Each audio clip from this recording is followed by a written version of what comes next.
Okay, so yeah, we're gonna react. Oh my god, we're gonna react to some story booth. So,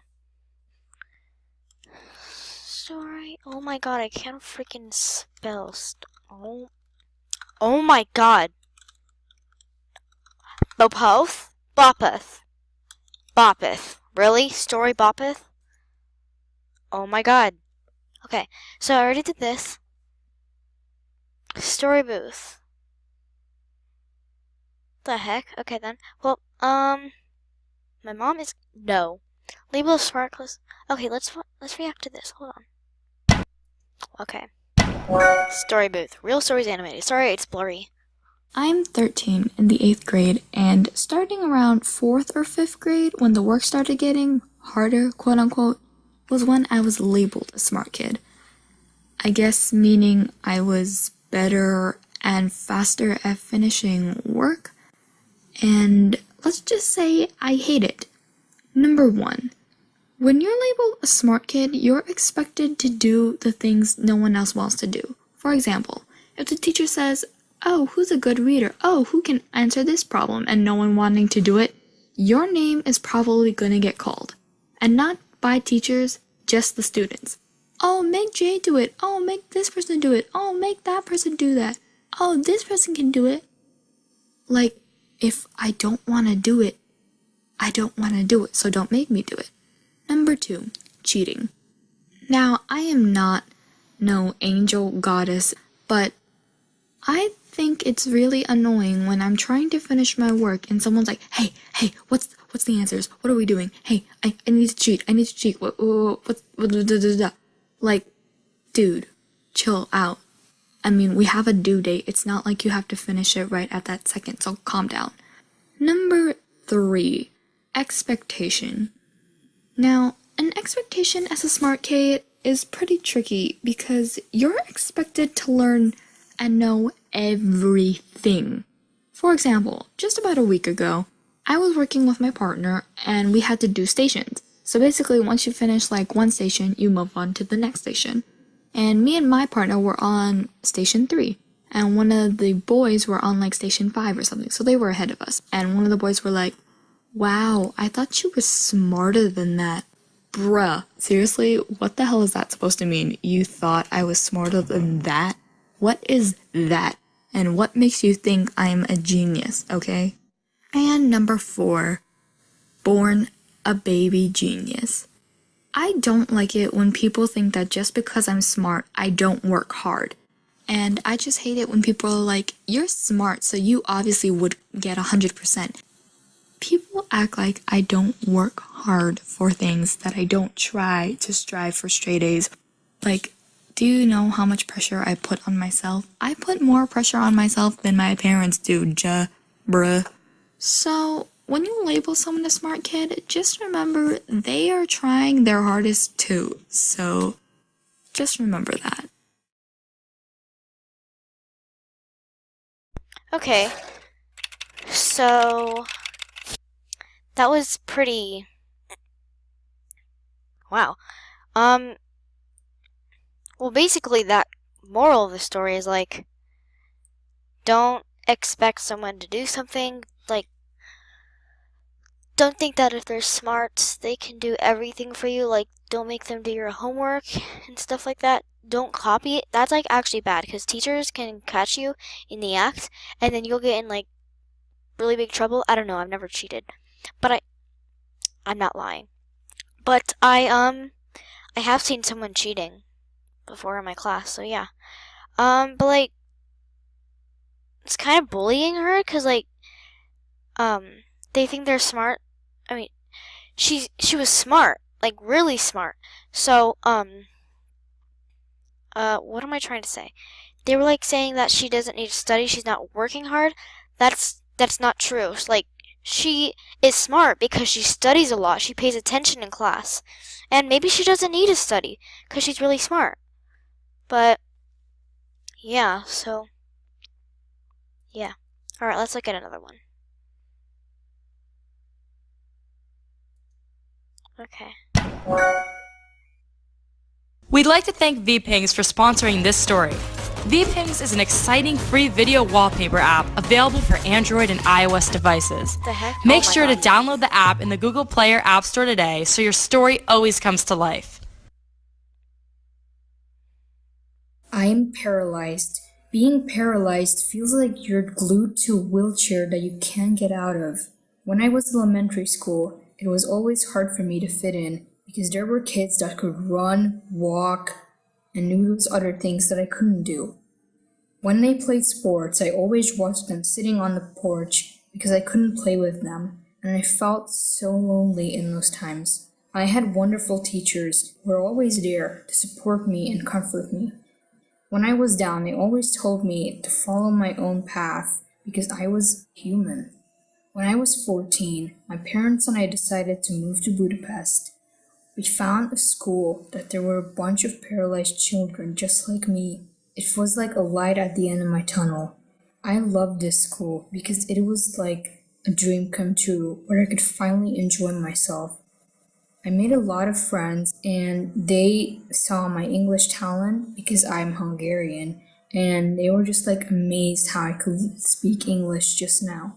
Now we have an English lecturer in the school. Her name is Beth. I love her company because she has the best humor in the world. When I talk to her, it feels like there's a spirit coming out of me that does just not stop speaking in English. The school has a college built inside of it and now I moved into it not so long ago. In the college, I've learned a lot of different abilities, how to take care of yourself even if you're paralyzed. I decided that when I turn 25, I will move to LA and work as a journalist there. Writing is very close to my heart and I spent a lot of time writing when I was younger. Writing was my two-spirit when I was younger, and that's what I'm gonna do. You see, even if you're paralyzed, you can't achieve anything. And that's how I told myself, I can achieve anything. And my parents always support me that I can always achieve anything, just like how I told myself. And I accepted myself that I'm not an alien. I'm a human too. I'm just in a wheelchair, rolling around, and I'm still smiling. And please, if you see a paralyzed person, don't judge them before you get to know them.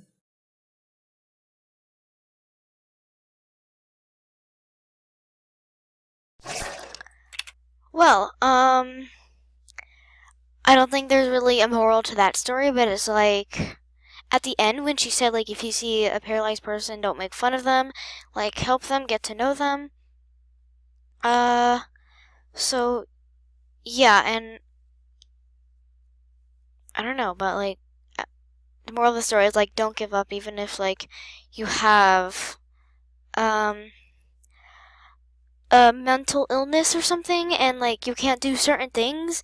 You shouldn't go bully them and you shouldn't give up. So, yeah. Let's look for another one. I'm afraid after this synagogue. Oh, let's watch this one. I think my parents are home. Hold on. This was on October 27th on a Saturday. I slept in. I woke up around 11 because my mom yelled my name. And I immediately woke up and immediately ran to her room. My older sister was there and she told me that I had to whisper so I wouldn't wake up my younger sister. And I whispered, "What's the problem?" And my mom asked, "Have you seen anything on the news lately?" And I said, "No, because I haven't been on my phone yet." And she told me to sit down. And she told me that there was a shooting at a synagogue at the Tree of Life in Squirrel Hill. And I gasped. I was like really scared. I was shaking. I was just in shock that something of this occurred. She told me that don't tell your younger sister about this. So I went back to my room. My younger sister woke up and my mom gasped and I immediately ran to her room. I was saying, "What's wrong? What's wrong?" And my younger sister came in and she said, "What's wrong?" And I told her to leave the room and do something else. And I went up to my mom and I said, "What's wrong?" The reason why she was crying was because before the shooting took place, it was a celebration for a 8-day-old baby boy for giving a name. And that made me almost burst into tears because this was a celebration for a newborn, for giving life. When we went to our religious school, a lot of people were on edge. When we went to class, people were talking about how did we feel about this happening at the Tree of Life. We had no words. We were all shocked. We were all scared. After our religious school, we had a morning service, and we invited the Tree of Life. There were so many people mourning. We were singing the songs of the morning, and we stand up and hold hands, chanting that we are not afraid, we are strong, we will get through this. And after that, still all over the news, and there have been live streams about like speeches and talking about how we will make a change about this. This has affected me and the whole Jewish community all over Pittsburgh a lot. I support all the friends and families that were affected by this tragedy on October 27th. And I hope for the best that everything can change in the near future.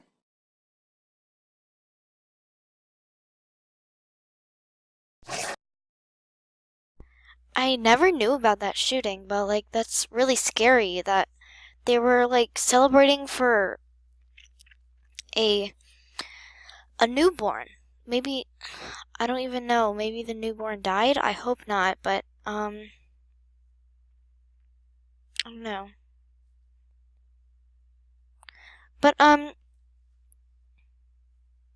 I don't really know if there's a moral, but like yeah. Don't shoot. Oh, what the heck happened? Okay then. Like don't go to some place and shoot at that place. 'Cause then like okay. Yeah. I didn't feel safe at home or in school. You know what? Creating a storybook. No.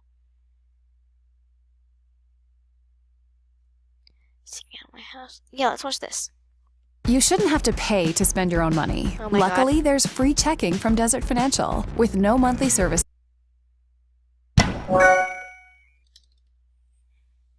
So last year in the 8th grade, I had this group of friends. It was me, my friend Andre, and my friend Jasmine. We hung out like every day, and every time we hung out, it was just like, it was so much fun. We like started going through Snapchats of like people in our grade story, and they're just like sneaking out, and we're like, maybe we could try it. And I was like, I don't know, because like I have alarms on my house, and like whenever I open my door, it makes like a like kind of sound.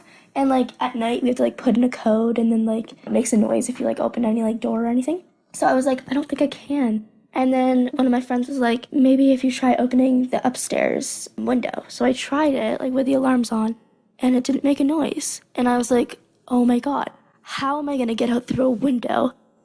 So I like went around my house, and I figured out that my brother's bathroom has like a window, and then you could hop onto the roof and climb around and hop onto the fence and get down. So we planned it to go on a Sunday night, which the next day was like a day off that we had from school. The night before we like snuck out, we made a group chat, and like we were just talking on it, like saying like, oh my God, should we do this? I'm so nervous. So then the night rolled around, and I was just laying in my bed, and I was like thinking about all the consequences. I was thinking about like, what if my parents catch me, blah, blah. And then I just remember my parents saying goodnight to me, and I was like, why am I doing this? Like, oh my God. Like, what if I get caught, or like, oh my God. But I was like, okay, whatever. I'm just gonna do it, you know? I gotta live my life. I'm a teenage girl. Like, come on, okay. So then I texted them. I was like, okay, guys, we're going at 1:30. And then we all just like left our house. I like went onto the roof, and I was like being like so loud. I don't know how no one heard me. And I got onto the roof, and I climbed all the way down. My heart was like racing like so fast, like it like almost fell out of my chest. I got down, and I just sprinted to my friend Andre's house, and he came out, and we just sprinted to our friend Jasmine's house. And Jasmine came out, and then we went to the store, and we were drinking like some like energy drinks, and we were just going crazy, like running around the parking lot and stuff like that. And we were having the time of our lives. And then I was like, okay guys, let's go home now. And we were like heading home, and then these 4 police cars just like surround us. The police car rolls down its window, and it's like, hey guys, like, what are you doing out at this time? And we're like, nothing, we're just like heading home. And they're like, why are you guys out? And we're like trying to lie, but we just couldn't. I was like, we just snuck out, okay? And then they're like, oh my God, that's the most disrespectful thing you could do to your parents, blah, blah, blah. We're like lecturing us, and it was just bad. And then they're like, call your parents and tell them to come pick you up. So we called our parents, and then they all came to pick us up. They were all really mad. And I was grounded for 3 weeks. So I'm never doing that again. And if you're thinking about it, don't do it. Yeah.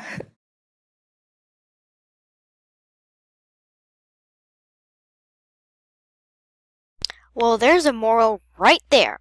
So, like, don't sneak out of your house even if you're like, oh my god, but I gotta go meet my boyfriend. And, like, I can't. No, I need to go meet him. Like, no. Even if, like, your friends are counting on you to go, because, like, you can actually get caught. Like, I don't know why the police, I don't know how the police, found them, but they did. But that doesn't, even if you don't get caught by police, that doesn't mean that it's gonna be okay. Because then, like, your parents can eventually find out. Anyone can find out, and they can tell someone, who can tell someone else, who can tell someone else, who can tell someone else, who will tell your parents.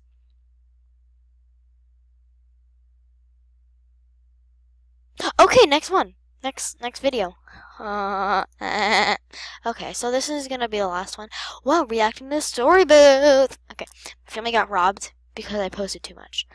This isn't Storybooth, but let's watch it. Hi, I'm April. I have a story and a warning for you. My story is a very typical one. I adore using social media and sometimes exaggerate. My warning is that when you exaggerate with social media, it can bring unexpected and unpleasant results. This is what happened to me. When I entered a new high school, I got lots of new friends at once. I'm a very sociable person, and I have always had lots of friends in real life. So before I was 14 or 15, I never even bothered updating my social profiles more often than once a month. What is the sense to write something and share it with the same people I meet every day? It's quicker to tell it verbally. However, in my new school, everyone used smartphones very actively. It was taking pictures, selfies, exchanging messages, updating social profiles every hour, liking, commenting all day long. It seemed like a full-time job. In order to conform, I had to start using my smartphone more actively too. I made myself more accounts and social media and started posting something every day. First, it was pretty irritating because I didn't feel like I wanted to share my personal information online. However, after several weeks, I started liking it. You know, it's very satisfying when you post a picture, get 30 likes in half an hour, and a million comments like, "What a beauty," or "You are gorgeous," from everyone you know, including your male classmates, and even sometimes the one you like. You start seeking attention, making provocative posts, and enigmatic selfies in order to get more likes and more comments, and you don't even notice the point when you get addicted to social media. And this is normally a no turning back point when your phone becomes part of your hand and you even sleep with it beside your pillow. I don't want to tell you horror stories about how addiction to social media ruined my life. It is not true. It is simply part of my life, but it is not the only thing I do in life. I understand that maybe this attention seeking is not normal, but after all, it doesn't ruin your health, and maybe it's just part of the fight against my insecurity. But there is the other side of the coin, which is the thing you have all heard about, and surely is boring stuff that adults overreact about. I'm talking about online security. What dangerous info can you find in a profile of a 15-year-old girl? I didn't even think about how much personal information can be found in my social media profiles. I thought, if you don't put your real name or home address or phone number in your posts, you're totally anonymous. Wrong. Actually, there are always online Sherlocks who can find all your personal data, basing even on your stupid selfies you post every day. The worst thing is that this information can be used against you and your relatives and cause you a lot of trouble. One day, my parents gave me marvelous news. In the summer, we're going to Paris. Paris, can you imagine? Tour Eiffel, Montparnasse, Mona Lisa. Hilarious. The only thing my dad asked me was not to tell anyone the exact dates of our trip, because as he explained, it was quite a long trip and it could be dangerous to inform the whole world that we were leaving. I agreed, but, well, who cares? Try to keep this information from your best friends when they're asking. So after all, it was not a secret for anyone. And a trip to Paris was such a reason to boast and get envious comments. I was taking pictures of each step of my preparation, from new clothes I had bought to packing my suitcase and tickets I had printed out, obviously with names and departure date. Everything was posted online and approved by likes. I made a check-in at the airport, a picture of the plane, clouds from above. I tagged myself at Charles de Gaulle Airport, and for the next 2 weeks, I reported my every step. I even posted pictures of my food. My improvised travel blog had lots of success, and I considered it a moment of my glory. You need to pay for everything. After my last tag at the airport before flying home, I considered my job done and relaxed. I remained calm until we came home and found it half empty. We got burgled while we were absent. While my dad was calling the police all panicky, I was checking my belongings and found out they took everything valuable, even my $20 stash. Horrible. The police came at once and checked the crime scene. I of course took a picture of the policeman investigating my house. Can you imagine what a story it would be? They found certain signs that it was a well-known gang who specialized in burglaries while families were on vacation. He claimed that, as far as they knew, the gang members collected information on their victims in their social accounts. Impossible! My dad was incredulous. Neither of us posted anything online about the trip. We were attentive. Oops. I made a face that my dad noticed at once. April, would you give me your phone? What should I have done? Here you go, Dad. While he was browsing my social apps, his face was turning red, pale, and red again.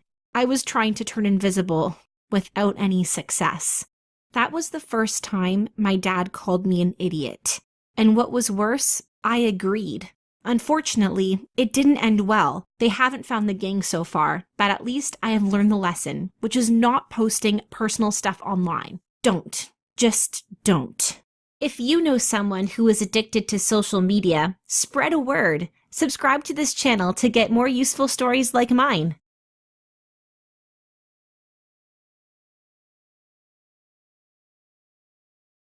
Okay, sorry. So basically the moral of that story is don't post too many things, on social media. Especially, like your personal information, where you live, your phone number, like social security stuff like that. You probably shouldn't, you should use like a fake name in your username. But even if like you put a fake phone number, you could actually put in someone's actual phone number and you don't even know who it is. But yeah. So don't post stuff like that, like and make sure if like you're outside of a house and that like if you're outside of your house that you don't have your numbers, like for example, if your numbers of your address are 4233, I don't know, then you like should make sure that you don't show that. So yeah. Anyways, hope you guys know the video. If you did, remember to smash the like button.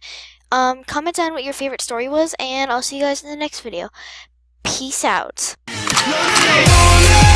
my blood in the round, she's a sweet 6 shooter, she knows how to get down.